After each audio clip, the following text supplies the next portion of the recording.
Another day, another ganap, buhay OFW dito sa Taiwan. Ni hao, this is Mr. and Mrs. Parko, back again to our mini vlog.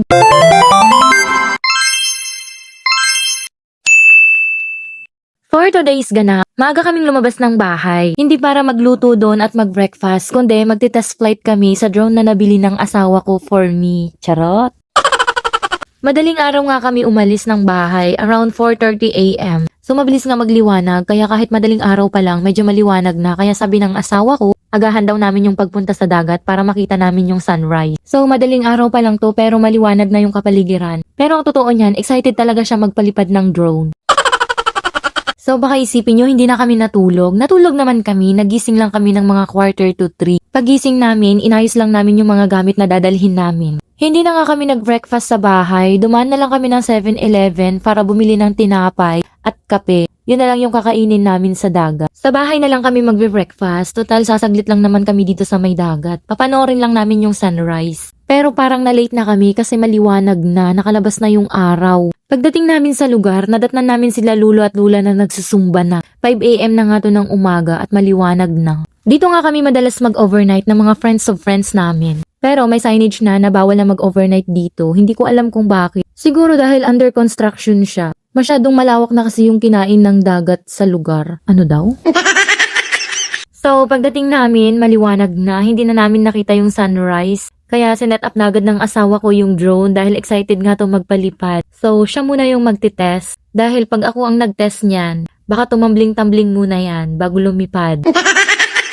Pero okay lang naman daw. Dahil naka-DJI Care naman to within 2 years. Diba? Ganyan ka-secure yung asawa ko pagdating sa akin. Hinabaan niya talaga yung warranty dahil alam niyang careless talaga ako. Baka daw masira ko daw kasi agad.